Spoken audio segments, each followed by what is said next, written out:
Azamar Marayu and Emad al-Azabi survived armed rebels, poisonous snakes and sinister smugglers.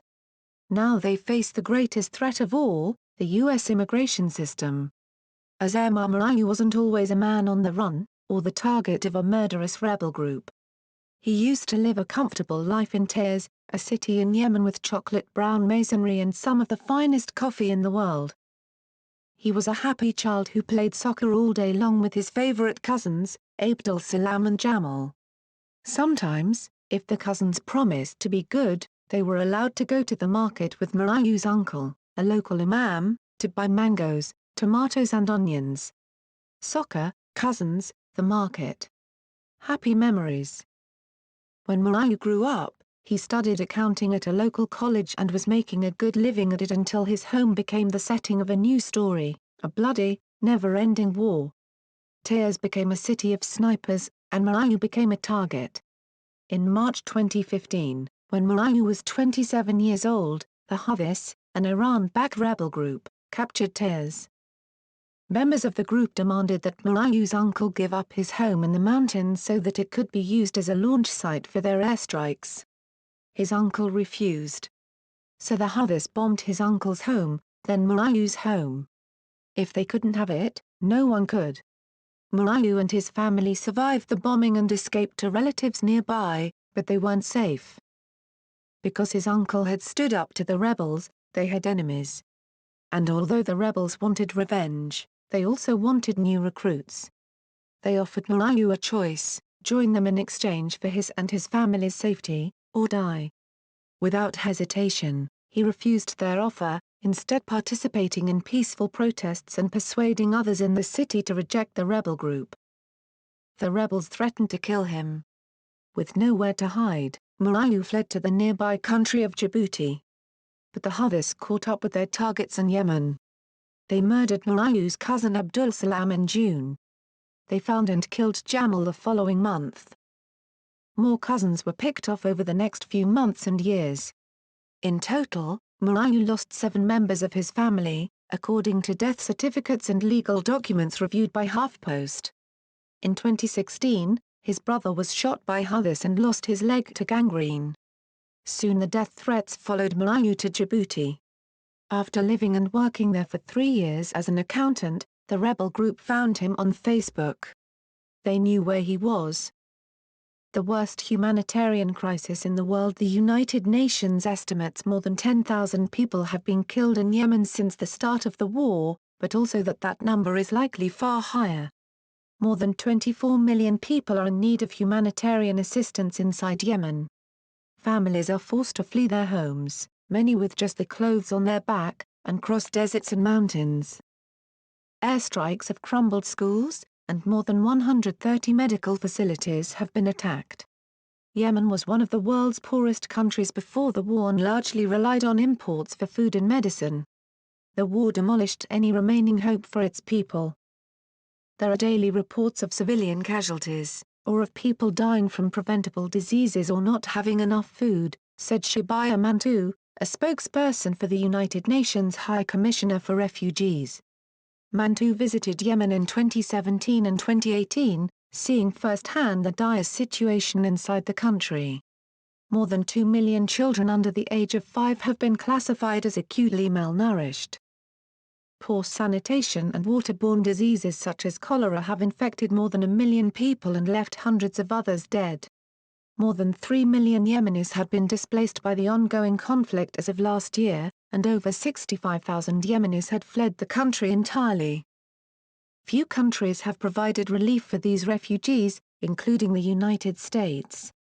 President Donald Trump signed an executive order in 2017 that barred entry to the U.S. from several Muslim-majority countries, including Yemen. The U.S. closed itself to Yemenis in spite of its own complicity in the war there. It has provided billions of dollars in weaponry and intelligence support to Saudi Arabia, which backs the Yemeni government, further escalating the worst humanitarian disaster in the world. There has been little to no progress to end the war, and international groups including the UN have accused both Saudi Arabia and the Houthi rebels of committing war crimes. People like Marayu are paying the price. Blacklisted friends. In Djibouti in 2015, Murayu met Emad al-Azabi, a 34-year-old Yemeni national from Taiz. Al-Azabi had also defied the Houthi rule of his home city and had fled to protect himself. 1 year before, Al-Azabi had been supposed to graduate college with a degree in English. He and his friends drove over 6 hours from his hometown to Sana'a, the nation's capital, for the ceremony. But fighting broke out between government forces and the armed Houthi militia group that day. As the capital burned and the Houthis seized control of the Prime Minister's office, the state television channels and the military headquarters, Al-Azabi and his friends headed home, only to discover Taiz had also fallen to the rebels. Soldiers were soon in the streets, calling on people to join the armed militia in exchange for money and security. Al-Azabi pleaded with people not to join the group, and just like Murayu, he and his family became targets for speaking up. Al-Azabi was forced to flee to Djibouti, where he was able to find work as a translator. Several members of Al-Azabi's family were killed in the war. His uncle, a soldier, was killed in August 2015. A cousin, a military peacekeeping member, was killed the following summer. Another cousin, a lieutenant, was killed by shrapnel from an IED bomb a year later. Al-Azabi had been in Djibouti for 3 years when he thought it was safe to go back to Yemen and visit his mother. But back home, it quickly became clear that the Houthis still wanted him dead. Suddenly, both men needed to escape. Nowhere safe. The men set their eyes on Ecuador, which allows visa-free entries for nearly any foreign national from any country in the world. Al-Azabi arrived in Quito in 2017, after a brief stop in Egypt. Murayu followed him in January 2018. Life was good in Quito. The men dedicated themselves to making the city their new home. On his second day in the country, Al-Azabi strolled down the streets, hunting for similar faces when he came across 2 Middle Eastern restaurants, one Egyptian and one Lebanese. There, he met Arabic-speaking nationals, and soon his network grew. In no time, the men secured work at a local Yemeni-owned mini-market, where they found a small hub of other Yemeni refugees. On their days off, they enjoyed the warm weather, swam and played soccer. Al-Azabi got in touch with his dad and Abdullah, a cousin from New York who visited Ecuador for 2 weeks in April 2019. Abdullah went sightseeing with Al-Azabi and Murayu in Quito and the port city of Manta, which reminded them of Taiz before the war. "I was so happy for them," Abdullah told HuffPost. "They were in a safe place." But trouble soon followed. Murayu was playing pool at a local bar one day in June 2019 when 5 Yemenis entered. The men, who were Houthi sympathizers, forced Murayu out into the streets and began to beat him. Police officers intervened and broke up the fight, but no arrests were made. Murayu realized that even in Ecuador, thousands of miles from Taiz, his life was still in danger. He and Al-Azabi lost their jobs to other workers who accepted lower wages. Money was running out and their tourist visas had expired. Then they heard about a plan for America. The longest road. Over the last few years, migration and immigration experts have witnessed the rise of an extraordinary phenomenon called extracontinental migrants, a term that refers to individuals who have tried to come to the United States by traveling across multiple continents. With the lax immigration laws in South America and European countries shutting down their borders, refugees and migrants fleeing the Middle East have been forced to look westward. For many migrants and refugees, it's arguably cheaper and less dangerous to cross the South American continent to the United States than it is to embark on a risky boat ride across the Mediterranean Sea to Europe. Although most migrants apprehended at the US-Mexico borders are from Central America or Mexico, nearly 700,000 during the 2019 fiscal year, there has been an increase of migrants from other continents. According to the Migration Policy Unit of Mexico, more than 670,000 migrants from Asia entered Mexico through legal ports of entry during 2019 and more than 675,000 did so in 2018. Customs and Border Protection apprehended nearly 7,000 people from India, 1,200 from Bangladesh, and 600 from the Democratic Republic of Congo during the 2019 fiscal year. It apprehended 34 Yemenis that same year. Migrants and asylum seekers from these countries face unique challenges. It takes longer to complete their journeys compared to their Central American counterparts, and many face language barriers within Mexico and are forced to rely on smugglers for information.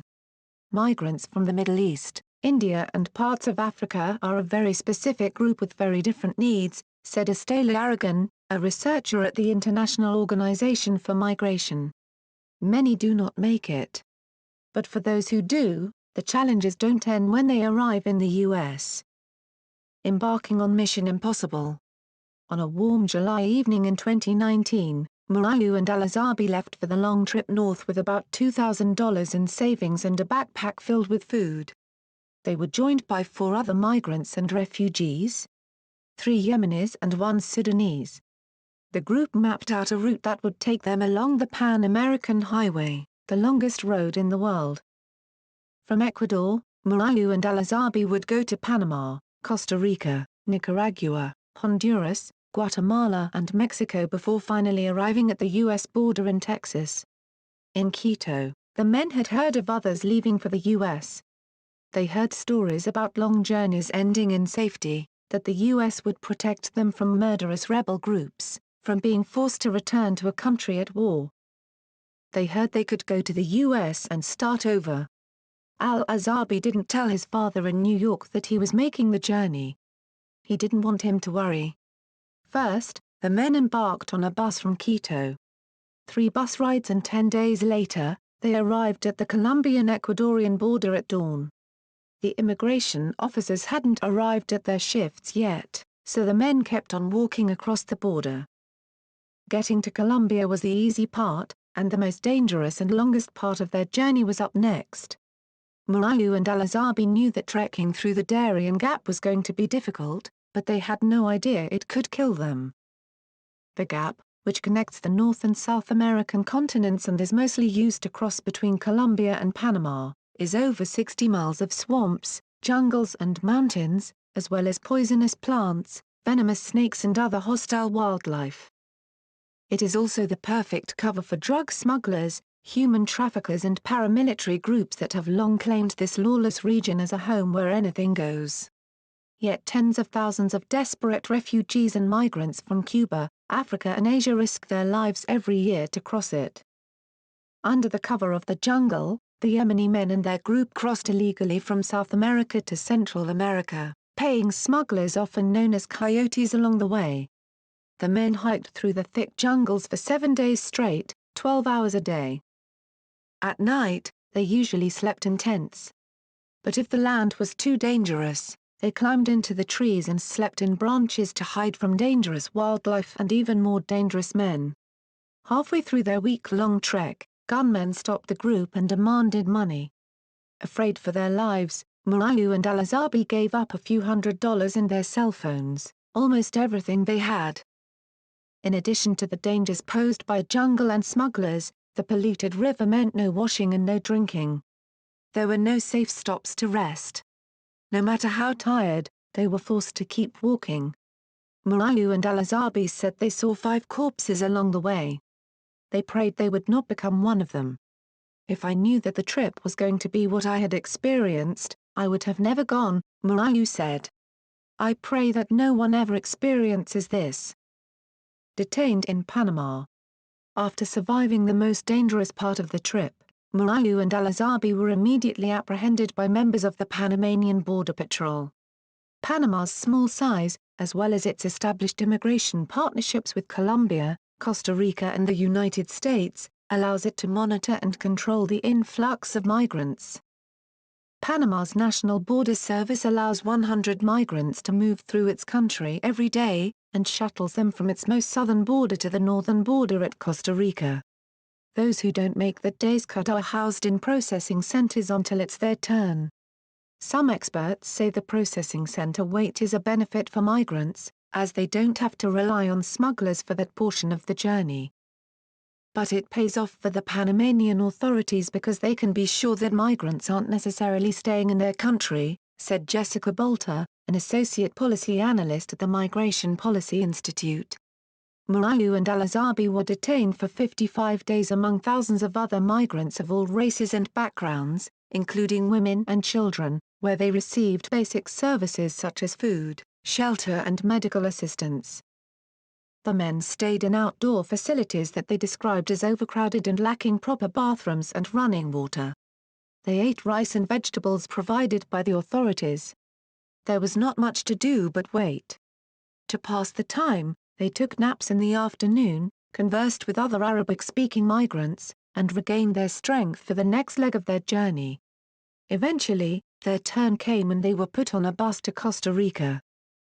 International crackdown on immigration. Once the bus arrived at the border of Costa Rica, Moualou and Al-Azabi were shuffled to another immigration facility. Costa Rican officials questioned the men extensively. Then the routine continued: bus ride, followed by an immigration visit and detention stops, paying fees, and then another bus ride to the next country. Ride and repeat. They passed through Nicaragua, where Moualou and Al-Azabi were forced to camp outside in the streets with other migrants waiting for immigration officials to call their names and check their passports. 2 days later, they were placed on yet another bus to their next destination, Honduras. While passing through transit countries, migrants have to cross into countries with different migration policies. Some borders can be crossed regularly, but others are crossed irregularly by migrants who often rely on smugglers. Moualou and Al-Azabi paid smugglers for seats on the bus that would get them through Honduras and Guatemala. Nearly 70% of migrants who cross the Mexico-Guatemala border travel with coyotes. When they finally arrived in Mexico in October, the impact of Trump's changes put a temporary halt on their journey. Just a few months prior, Trump had signed an agreement with Mexico to reduce the flow of migrants. Mexico deployed thousands of Guard members at its border crossings with Guatemala in the south and along the U.S. border up north. In the weeks following the deal, the Trump administration announced a 28% drop in individuals detained at the U.S.-Mexico border. At the same time, the number of Yemeni nationals migrating to or through Mexico was climbing. During the 2019 fiscal year, Mexican authorities apprehended 62 Yemeni nationals either at its borders or inside the country, according to data provided by the Migration Policy Institute, compared to 46 nationals during the 2018 fiscal year and 27 during the 2017 fiscal year. Between 2000 and 2017, by comparison, the largest number of Yemeni nationals apprehended in Mexico in any year was 3. Meir and Al-Azabi were stuck. For 1 month, they waited in Monterrey, Mexico, desperate to make their final crossing into the United States. America isn't paradise. It was nearly midnight when Moualou and Al-Azabi made it to the U.S. border, but even the night's darkness could not cloud their excitement. A rush of relief and joy washed over them as they got off their last bus ride in Mexico and walked into Texas. The excitement was brief. Within a few minutes of touching U.S. soil, the men were apprehended by Border Patrol and taken to the San Antonio Detention Center. Upon their arrival, they faced a new onslaught of challenges, including navigating complex immigration laws, language barriers and lawsuits. "I was so happy at first when I entered America, but then I immediately regretted it," Moualou said. Moualou and Al-Azabi have been held by U.S. immigration officials since arriving in the U.S. on November 28, 2019. A migrant can request asylum at either a port of entry or after they enter the U.S. The first step in that process is a meeting with an asylum officer, who determines whether that person has a credible fear of persecution or torture back in their country of origin. As they wait for their immigration hearings, individuals are either released on parole or taken to an Immigration and Customs Enforcement detention center. Asylum officers determined neither Moualou nor Al-Azabi had credible fear of returning to their home countries. Their attorneys appealed the decisions, but that was denied in March as well. A spokesperson for the U.S. Citizenship and Immigration Services declined to comment, saying it was the agency's practice not to comment on individual cases, and that asylum records are confidential under immigration law. ICE declined to comment on the possibility of deportation. Moualou and al-Azabi believe deportation would be a death sentence. The maze of the immigration system. The U.S. government has acknowledged the danger facing people returned to Yemen. About 1,500 Yemeni nationals who have been living in the U.S. since 2015 are protected by Temporary Protected Status, a program that allows individuals already living inside the U.S. to receive protection because their home country has been deemed too unsafe to return to, or because it would not be able to adequately take them back. The program, which is up for renewal every 18 months and was just renewed earlier this year, excludes thousands of other Yemenis who are at risk for deportation because they entered the U.S. after the cutoff date. Earlier this year, the U.S. deported a Yemeni photographer without warning back to Yemen, still a war zone, prompting widespread concern for other Yemenis inside the country who fear a similar fate. Since October 1, 2017, the U.S. has accepted only 5 Yemenis through the Refugee Resettlement Program, in which people are approved to come to the U.S. before they make the journey. Those who arrive at the border, like Moualou, can seek asylum, not refugee status. In 2018 and 2019, the U.S. hasn't accepted any Yemeni refugees, primarily due to Trump's travel ban. A lot of Yemeni migrants and refugees are being judged, or there are preconceived misconceptions that Yemenis are terrorists or they pose as a security risk to the United States, said Asma Ali, a Mississippi-based immigration lawyer who represents Moualou. Yemenis are being persecuted and there's evidence of them being persecuted in Yemen, and the U.S. is slamming the door on them and not allowing them to file for protection from the United States, Ali said. They are not believing them. There is no way you can disagree. There isn't a threat to his life.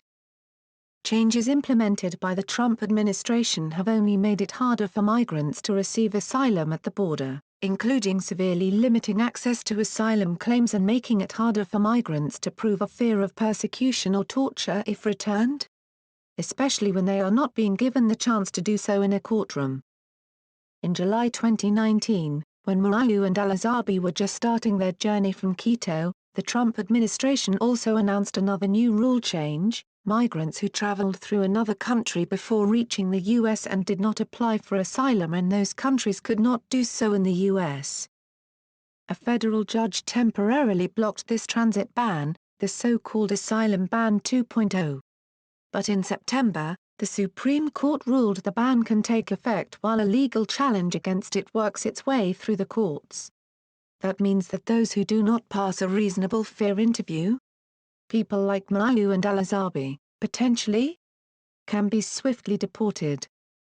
The preliminary interviews for asylum is called credible fear, whereas asking for the withholding of removal is called reasonable fear. Meeting the criteria for a reasonable fear interview is higher than credible fear. I regret all of it. If I knew this was going to happen to me, I would have never come. Asma Moualou. In the current environment, it's almost impossible for people to convince officers that they're afraid of being returned to their country, said Kate Richardson, an attorney at the Refugee and Immigrant Center for Education and Legal Services. Those who were allowed to continue the process to seek protections are subjected to a slew of restrictions.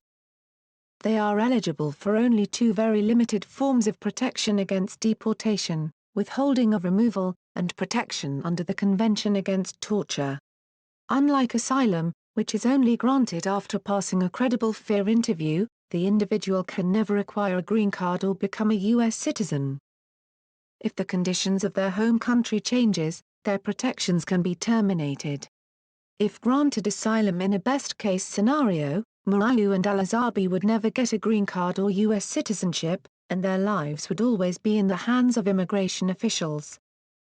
In another win for the Trump administration, in March the Supreme Court ruled in favor of the Migrant Protection Protocols, a controversial immigration program that allows U.S. border officers to return non-Mexican asylum seekers back to Mexico as they wait for their day in U.S. immigration court. Now, more than 66,000 asylum seekers are stranded in Mexico, forced to wait months or years for their cases to be decided in the U.S. Less than 0.1% of asylum claims have been granted since the implementation of the program. Muayu and Al-Azabi are in limbo. Running out of time. Life inside the San Antonio detention center was difficult. Muayu and Al-Azabi were housed with nearly 100 people inside the facility. They found comfort with each other's presence. Al-Azabi, who speaks Arabic, English and Spanish, translated for his friend often. But most of the time, they tried to keep to themselves. Muayu said guards at the facility taunted him because of his Muslim faith and Arab background, mocking his name. They called him Bin Laden.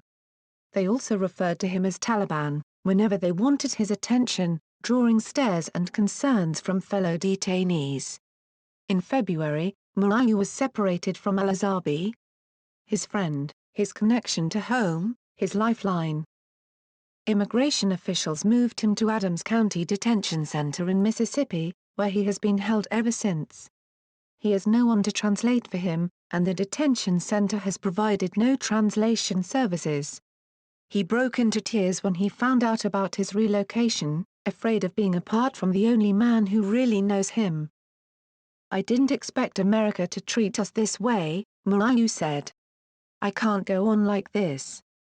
An ICE spokesperson said the agency does not tolerate any mistreatment including verbal abuse of people in its custody, and provides detainees channels to raise concerns. The agency also noted that it provides interpretation and translation for people with limited English proficiency. The spread of the coronavirus outbreak threatens both the health and safety of Muayu and Al-Azabi in their respective detention facilities. In April, Al-Azabi and the rest of the detainees were given face masks as a precautionary measure in order to prevent the spread of COVID-19.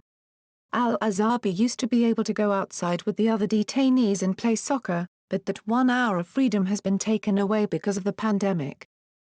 He is worried an outbreak could happen at any moment and would spread in such tight quarters. Al-Azabi's father, who lives in New York City and wasn't aware of the journey his son took, was devastated when he found out about his son's current situation. "I tell my son America isn't paradise," said 59-year-old Abu Emad. HuffPost is withholding Abu Emad's real name and referring to him with a term that translates to the father of Emad, because he is an undocumented resident. Abu Emad said he regrets that his son ever left Ecuador. If he knew Al-Azabi was planning to make the journey, he would have told him not to go. Abu Emad, who is suffering from kidney failure, also tested positive for COVID-19 in April. Without proper care, his condition continues to worsen. Al-Azabi's cousin, Abdullah, looks after him. They both hope that Al-Azabi will come home to them soon. "I'm afraid for my son. If they deport him, it will be the end of him," Abu Emad told HuffPost. Al-Azabi is regretful. He said he feels devastated by the rigid immigration system that is failing him. "Every day I hear new bad news.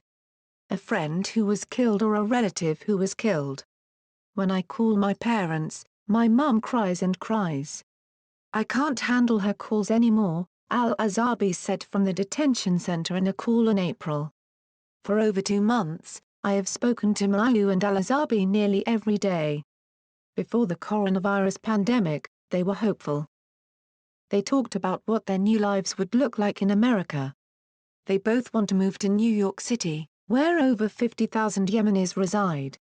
They were eager to find work and start a new life among fellow Arab Muslims, to have a community. We discussed our respective families. They wanted to hear about mine but grew quiet when I asked about theirs. They seemed to feel shame about their current predicament. But mostly, they were deeply sad that they may never see their loved ones again. They are now fasting for Ramadan, a time that usually brings family and community together, and they feel a particular loneliness. Muayu told me I am the only person on his call list. He has no one else." Without Mayor, Al-Azabi spends his days writing. He writes about the journey across South America, the things he has seen, and the people he has met. He hopes to publish a memoir one day. "What I know of America is that it is the country of freedom and justice in the country for everyone, but when I got here I was shocked," Al-Azabi said. 2 weeks ago, Murayu developed cold-like symptoms. He is gravely worried about a possible coronavirus outbreak where he is. He now wonders if the journey to America was worth it. "I regret all of it," he said. "If I knew this was going to happen to me, I would have never come." For now, he's in limbo and praying that the U.S., which is complicit in demolishing his home country, will give him a chance at life. He could be deported any day. "I can't return to Yemen because my life is in danger. Where would I go in Yemen? Our homes are destroyed," Murayu said. "If I return, I would be forced to carry arms, and I refuse to carry arms. I reject violence of any kind. The idea of returning back to a war zone is unfathomable," he said. He has no home to return to. His family members are barely escaping death, between the daily bombs and the Houthis' threats. If enduring the war in Yemen, the threats in Djibouti, and the journey across South America has taught him anything, it's that he has a knack for surviving. He prays God is on his side one more time. "I am only asking for safety," Murayu said. "This is my last chance.